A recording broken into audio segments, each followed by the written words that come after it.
Matters of cybersecurity extend all the way to the skies. The growing reliance on satellite technology for a range of functions broadens exposure to security breaches in space, and that affects all sectors. Our next speaker, Gaurav Vikash, is the Head of Security and Risk at APAC at Axon.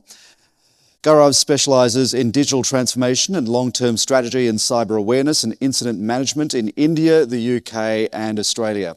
Again, questions through the app or directly off the floor when the presentation is done. But please welcome Gaurav Vikash from Axon. Good morning, everyone. Thank you for joining us today and taking time out of your busy schedules to attend this conference, listening to us.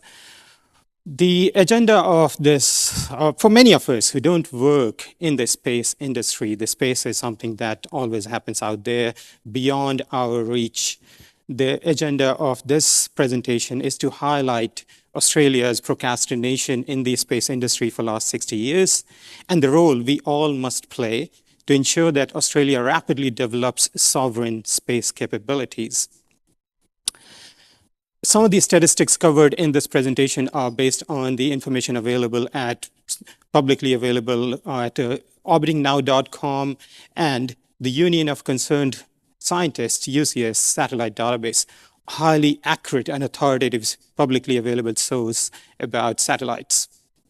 Satellites play a crucial role in enabling comms, navigation, Earth observation, research, and technological development. And saying that we as public and as a nation underestimate our dependency on satellites wouldn't be an exaggeration. There are massive applications, many number of applications in using Earth observation, satellite imagery in agriculture, space, and defense, that all those industries are massively dependent on satellites. To set some context, let's talk about where are those satellites. They operate in many orbits. Most of them are placed in these 4 orbits: low Earth orbit, medium Earth orbit, geostationary Earth orbit, or high Earth orbit, also known as highly elliptical orbit. The satellites in the low Earth orbit are primarily used for communication, the medium Earth orbit for navigation, the geostationary Earth orbit for Earth observation, weather monitoring, weather forecast, and the satellites in the high Earth orbit or highly elliptical orbit are used for remote sensing and other applications.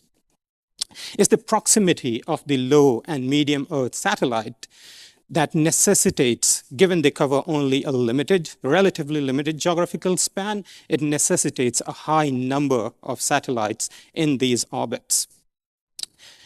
As of today, there are almost 9,000 satellites spread across various orbits in the space. As this chart shows, more than 90% of those satellites are in the low Earth orbit.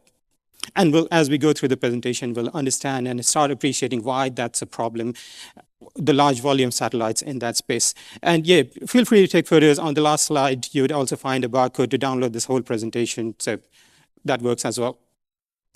The other challenge with the low Earth satellites is their relatively very short lifespan. Given the height they're at, about 150 to 2,000 kilometers, the atmospheric drag is significant at that distance, and that creates challenge for satellites at that distance. They are only operable for about 4 years. That necessitates, again, rapid relaunching, uplift, and management, operational uplift of those satellites. And again, that leads to regularly increasing more space flights. Most of these satellites are owned and operated by US entities. And this is where we start seeing, as I said in the opening, procrastination. Australia, anybody take a guess? How many satellites do we have in the space? Yes. A little bit more than that. So we have we talked about 9,000 satellites. They're up in the space as of today. And that data is based on as of today or yesterday. Australia proudly owns and operates 23 out of 9,000 satellites. That's 0.3% of satellites. The cool fact is, 3 of those satellites are owned and operated by the University of New South Wales. How cool is that? The university owns and operates 3 of those satellites among 23 satellites that we as a nation own and operate. The situation gets worse.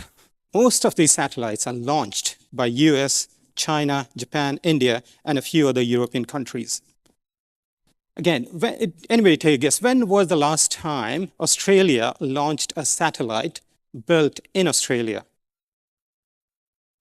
It gets terribly worse. It's already bad, 24 years ago, 1967.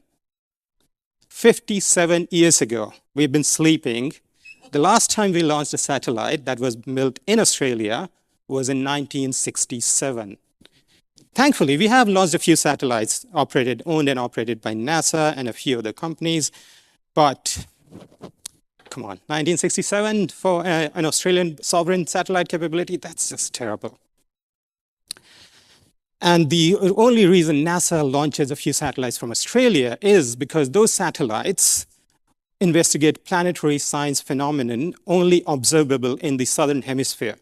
If it wasn't for that fact, NASA doesn't care about our capabilities. We, the public, are the biggest consumers. So what do these satellites help with? As we talked about navigation, communication, Earth observation, telecommunication, technological development, and space science, it makes sense, as this chart shows, the top left bar, that we, the public, are the biggest consumers of satellite. Makes sense, but the challenge in that stat is our dependency. It also highlights the fact how dependent we are on satellites as a public. It makes sense that most satellites are used for communication, navigation. The fact that is confounding is on the right bottom. Only 1% of the satellites, of those 9,000, only 90 satellites are used for space exploration, science experiments. Most of the satellites, and 99% satellites, are used for commercial purposes. Makes sense, fair enough. We all need satellites. Without satellites, our technology we would go back 100 years maybe. But again, there's a risk in where the investment is going, where the time, effort, everything, resources are getting funded into primarily commercial uses of those satellites. Not so much in Earth observation, weather forecasting, or space science exploration. Now that we have a sense of our space assets, let's talk about the threats they are exposed to. We wanted to establish the context, then we'll talk about threats, and then we will talk about our role in what we can do as individuals, we can do to make things better. The big threats to the satellites include weather events, nuclear explosions, congestion, and cyber attacks. Space might seem like an empty void, but if it's anything but, it's a highly dynamic environment. Our solar system is bathed in continuous shower of solar flares, cosmic rays, all of which can easily penetrate satellites and fry them, the electronics, at microscopic level. And in extreme cases, can render them useless. If an adversary, nation state, or a private state actor or private entity wanted to hobble the economy of a country or cripple everything that was going on in a country, launching a nuclear weapon or missile in the lower Earth orbit and detonating it would do the trick. The subsequent slide, we won't spend too much time talking about the weather events and nuclear explosions. They are a little bit far-fetched, hopefully. We'll spend time talking about congestion and cyber attacks in this space. I love movies. At the end of the movie, anybody has watched The Usual Suspects? Okay, nobody. So it's a good movie, Usual Suspect. At the end of the movie, the narrator says the biggest trick the devil ever pulled was making everybody believe he didn't exist. We as a nation have had our heads buried in the sand for last, as I said, 60, 80 years, pretending this space competition does not exist, threats don't exist. Our neighbors, unfriendly and friendly, would always act in our interests. There are a lot of misconceptions about the satellite industry, such as it's too expensive, the tech is too complex, too niche for us to participate and help things get better. The reality is the global satellite market, as let's see if the laser works. Yeah, the reality is the space industry is expected to grow up to $1 trillion by 2030. When NASA launched its space shuttle program, the Atlantis, all those satellites, the first reusable rockets. The last one of them was launched in 2012. It cost them about $252 million per launch in 2012. That was the last time they launched a reusable rocket, NASA. $252 million a year, excluding the annual operational and personnel and maintenance costs. If we are to believe Mr. Musk, starting next year, the cost to launch equivalent Starship satellites would come down to $2 to $3 million. Without adjusting for inflation, that's 100x, 252 in 2012, $2 million by 25. 100x cost reduction in just 13 years. And that's all without breaking any physics. They're not doing any sci-fi stuff that you see only in movies. It's all normal physics. So there's huge, what I'm trying to highlight is there's huge opportunity there. The ground is shifting beneath us, and we are asleep at wheels, heads buried in the sand, pretending not much is happening. As a nation, we don't have much to contribute to or do things better.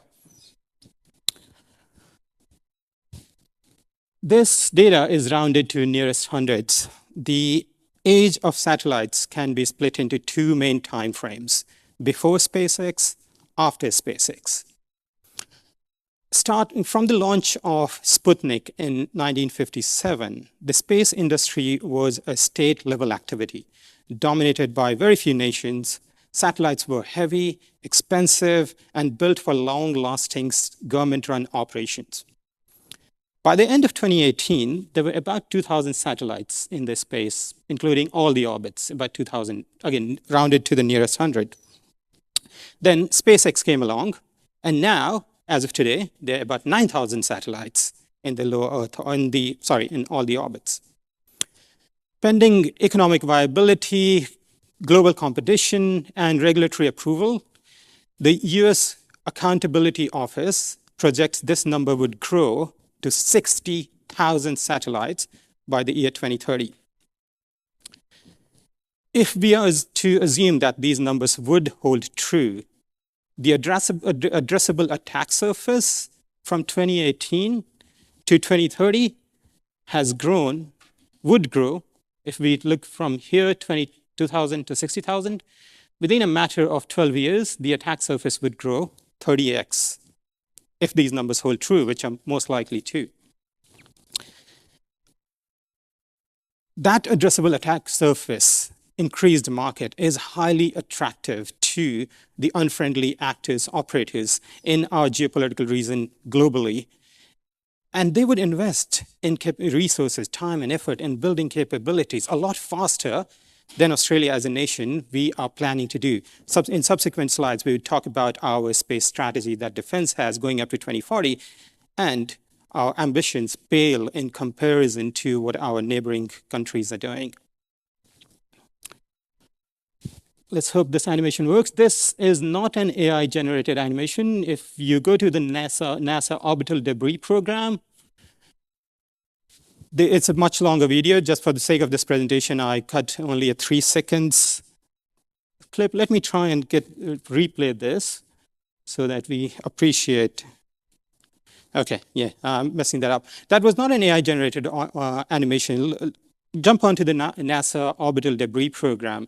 They've got a very good animation showing about 100,000 space objects across the orbits. 90% of them is space junk. As we talked about 9,000 to 10,000 satellites. 90% of that is just space junk, large enough to cause catastrophic damage or cyclical effect. If some of those large objects were to collide, they would cause a cyclical impact, leading to what is known as Kessler syndrome. That collision and cyclical ripple effect can damage our satellites in all the orbits and could also render future space missions highly difficult. Those space rockets or satellites that we would want to launch, given how congested our orbits are, it's very, very unlikely for them to avoid a collision with those large space objects. 100,000 of them. It looks very, very busy. This is a long-range image of SpaceX satellites over Uruguay in 2021 against the backdrop of stars and other space objects. There's just one slither. Imagine this, a million X. The mega constellation, SpaceX has ambitions to build a mega constellation of satellites. China has similar ambitions. They don't want to be left behind in the competition. And while it's not really necessary for us to have similar ambitions, what this highlights is where other countries are going, how ambitious they are, how ambitious their plans are, how invested they are, and where we are. That comparison we must appreciate. So moving from congestion, we talked about congestion and how that's a threat to the space industry and our way of life in general. So moving from congestion, the other big threat to satellites is cyber attacks. To understand the relevance of cyber attacks on space systems, we need to understand the technological architecture of those space systems, which are typically divided into 5 segments: space segment, ground segment, user segment, and launch and link segments. The space segment is made up of a lot of satellites connected together using inter-satellite links. In traditional IT world, you would think of high availability. A lot of the fact that we have a lot of these satellites connected using inter-satellite links ensures that we are not dependent on just one satellite. If one were to go inoperable or we were to lose one, the society and the world would continue to function.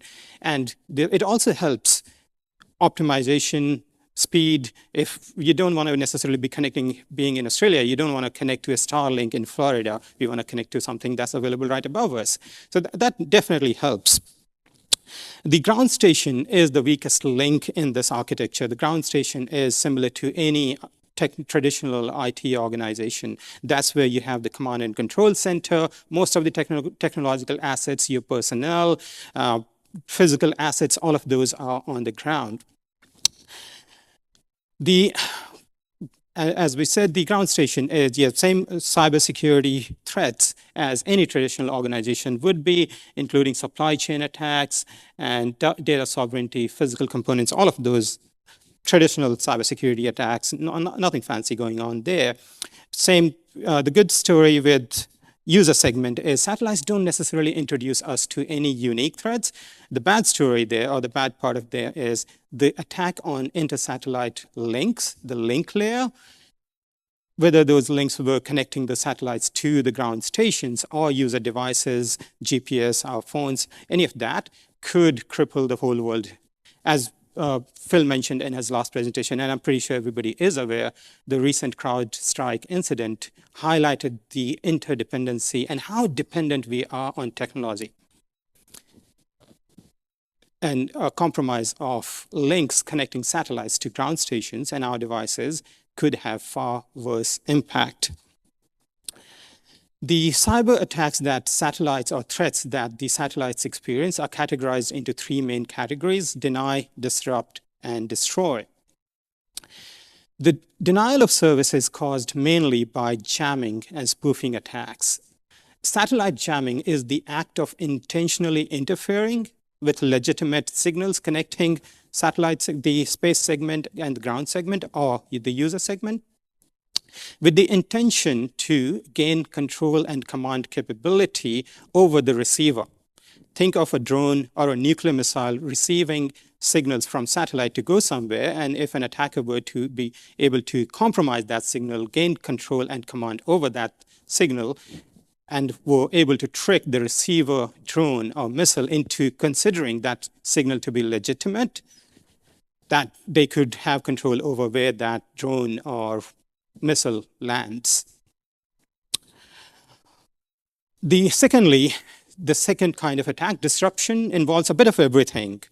DDoS attacks as diversions, spoofing or replacement of legitimate signals with malicious signals, decoy customer support centers with intentions to steal identity, sensitive data, money, or just satellite intelligence. Malware to gain control and command over where those satellites would go or what those satellites would do. And outright interference with the country's economy economy, and defense capabilities. Finally, the third main type of attack satellites are exposed to is destruction. Malicious destructions of satellites is not new. It's been happening since 1998 when hackers compromised a US satellite, ordered it to point its solar panels squarely at sun, in turn destroying their battery and turning the satellite useless. In 2021, Russia launched their missiles to test satellite destruction in low Earth orbit. Fairly recently, 2021. Since then, US, China, and India have built and tested similar capabilities many, many times in turn. That's why that 100,000 large objects in those orbits, that debris, that NASA orbit debris program, those tests have created a massive pile of junk or space hazard in all those orbits. As with everything else, not all threats to satellites are equally impactful. While nuclear detonation in space may be a far-fetched possibility, as this model developed by US Air Force shows, the orbital threats, the compromise of satellites in the orbits, and ground station attacks, these two could lead to irreversible impact. What does that impact mean, though? The London School of Economics developed a model, and I think all of these are quite scary, but among the scary stats, I wanted to point out a few. As you see here, T0, that's very, very quickly, all flights, if we were to lose, this is assuming we lose satellites completely, so it's a far-fetched scenario. But as the previous slides shows, it's not very unlikely. It doesn't take much to cause this complete loss of satellites. If we were to lose all the satellites, all flights would be grounded, stop T0. That's immediate. Immediately, the society or the world would be crippled quite catastrophically. Within 2 days, financial transactions would stop, breakdowns of power stations, uncontrolled overload. What that means, uncontrolled overload of nuclear reactors, that's a scary scenario in itself. And within 3 days, we would lose power, we would have power blackouts, food and temperature-sensitive medications would be affected if we were to lose satellites completely. And again, quite a few scary stats there developed by London School of Economics. Within 2 months, we would have communication companies completely bankrupt, factories with complex delivery completely bankrupt. As this model shows, it wouldn't take too long, and we have experienced that recently with CrowdStrike incident. It doesn't take too long for us as a society in this highly interconnected, technologically integrated society to come down. And that's why it's very, very important that all of us take more interest and help make things better. So we understood the current state of space systems and the threats they are exposed to. Moving on, we want to discuss the gaps in Australia's current space capabilities. And finally, we'll analyze our role in bridging that gap. The Australian Space Agency, that was renamed from a different organization in 2018, regulates Australian space and high-power rocket activities and engages in international issues affecting space regulation. So we've got a lot of capabilities in Australia. So SmartSat CRC is a government-funded consortium of academics, universities, and private organizations that come together and develop intelligent satellite technology and research, help the defense industry and private industry in advancing satellite technology. The Defence Science and Technology Group is Australia's second largest science company or department that, again, helps defense and defense industry build capabilities in that space. The highlight here is we have a lot of capabilities in Australia. A lot of organizations are putting a lot of resources in developing, conducting research, trying to educate the industry. And as we discussed earlier, University of New South Wales, the Australian National University, universities are leading the charge in that case quite significantly. We also have a lot of global collaborations. We collaborate with NASA. The European Space Agency not only provides career opportunities for astronauts, they also provide heaps of educational resources, not just for academics or grown-ups, but for schools. They provide a lot of live streaming capabilities where schools can sign up and enable their students growing up to high schools or primary school. They have programs for different age groups where we can raise interest and awareness at academic level, starting from school level. They have live streaming capabilities where people can watch what's happening in space, what's happening inside a rocket. We collaborate quite significantly with Japanese Space Agency, Indian Space Research Organization to collaboratively build and advance space technology, satellite technology.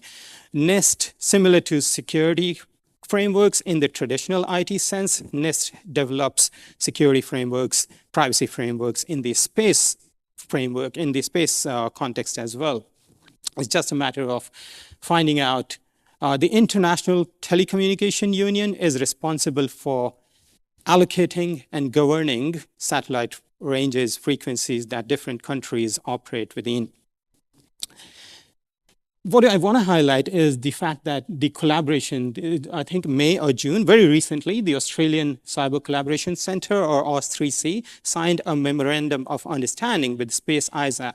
Space ISAC is a threat intel organization, collects threats across the world and helps organizations across the world stay aware of what's happening from threat actor, bad actor perspective in the space industry. A lot of collaborations. All these slides are trying to highlight what we are doing. We were the first few countries to sign the Peaceful Uses of Outer Space, the Outer Space Treaty, Artemis Accord, Luxembourg, New South Wales Memorandum of Understanding. That was a significant driver in making the University of New South Wales become the champion of the fact that they have 3 satellites out of 23 in space today. This MOU back in 2020 was highly a driver of that advancement. As of July, Australia signed the Technological Space Safeguards Agreement with Australia that allows US entities, NASA and SpaceX, to share more technological intelligence and launch more satellites from Australia. Really good. Why has it taken so long? Why did this happen only in July 2024? That's what I'm trying to highlight. That it's taken us so long to have this collaboration with US or international partners. We also have a lot of local collaboration agencies, regulatory agencies that do a lot of good work. 2018 was a busy year where Australian Space Agency was launched, SOCI Act was launched, Space Launches and Returns Act was launched, and this is what I referred to earlier. Defense launched its 2021 to 2040 space program.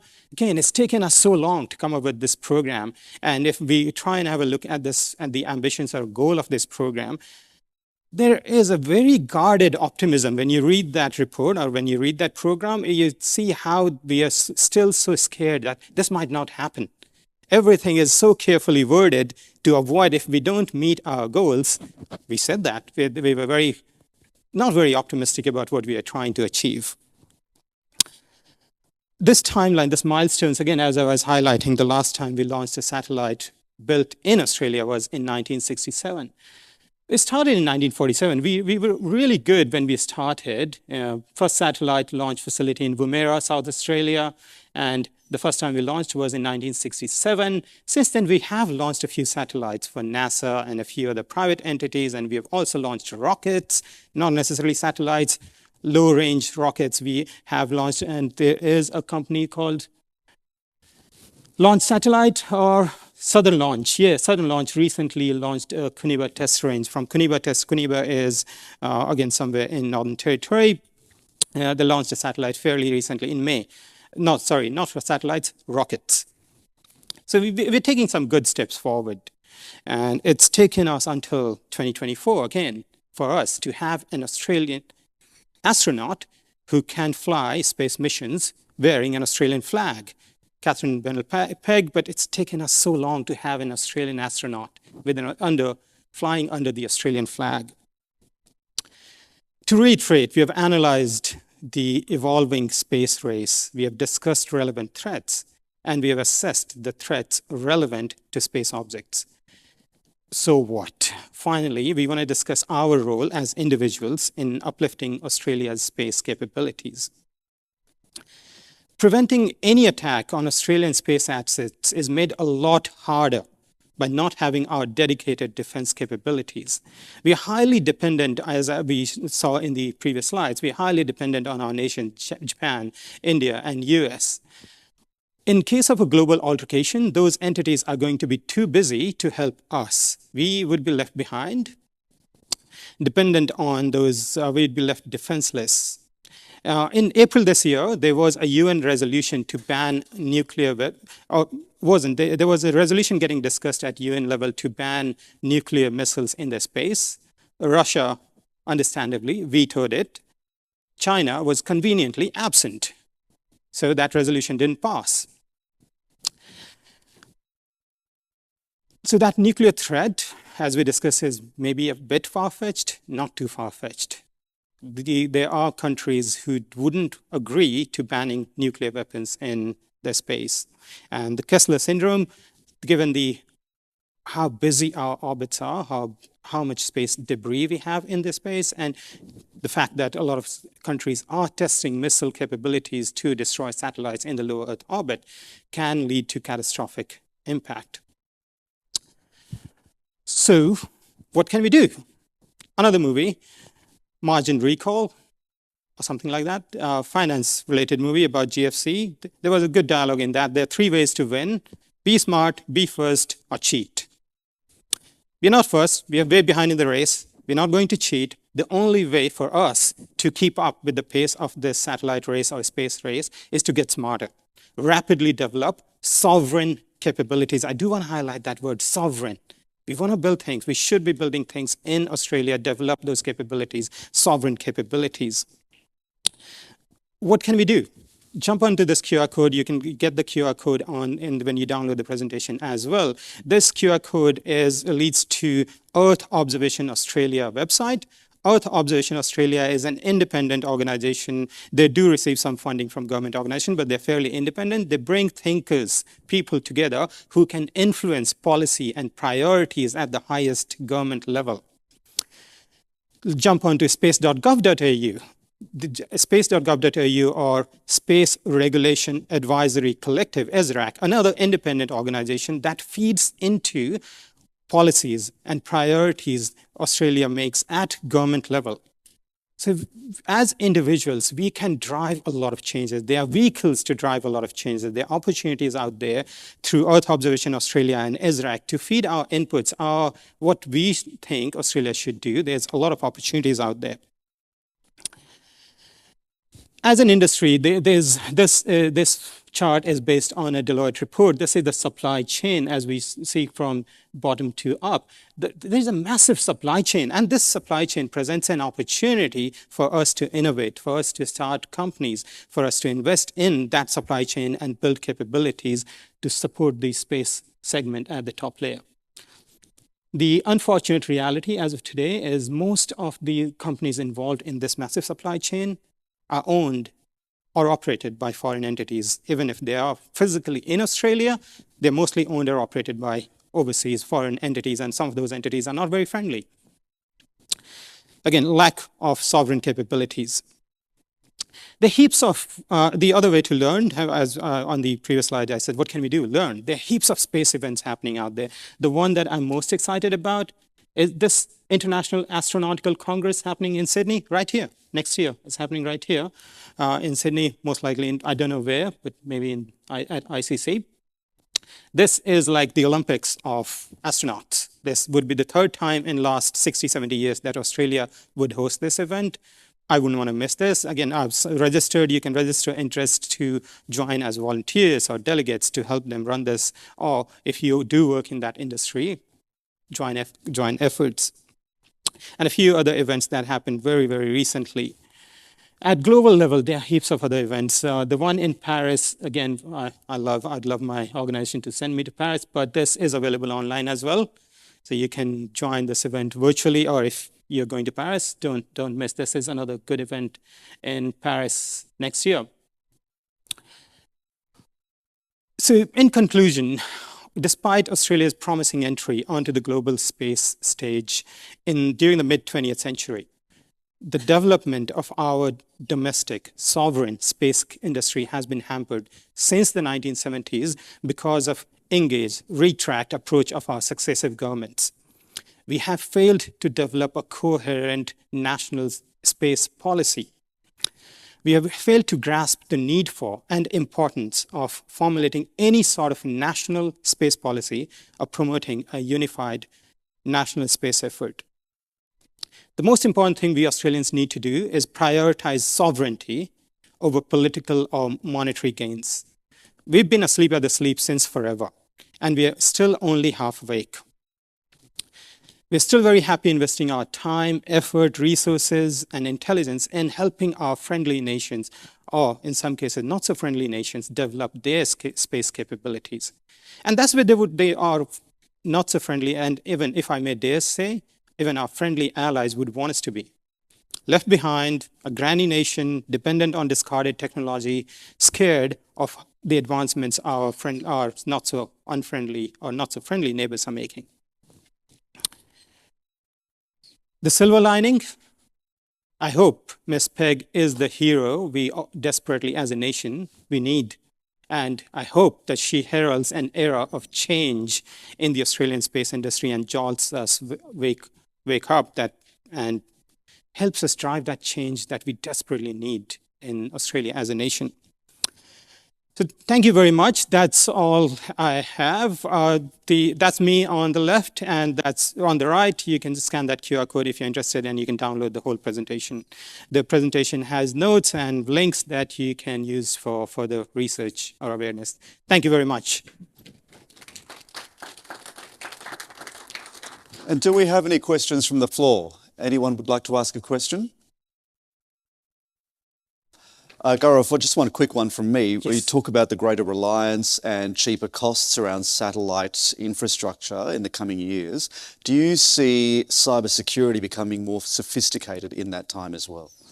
I absolutely do. We are developing a lot of, in the defense sector or private industry, we have got some very advanced and intelligent people and companies. With the 2023 to 2030 cybersecurity strategy, as a nation, we are investing at top level. We are dedicating resources with having a dedicated cyber minister. The cyber talk is not a geek talk anymore. It's not something that happens just at cyber conferences. It's become a mainstream conversation. People are waking up to the reality that cyber is a crucial capability that we need to invest in. So I definitely think that in that time frame, we would develop our cyber capabilities. Whether that cyber capabilities could be used in the space sector, that's yet to be seen. Because most of the advancements are happening in the traditional IT space, not so much in the space, if I may say so. Right, Gaurav, thank you very much. Thank Gaurav Vikash, everyone. Please a round of applause. Thank you.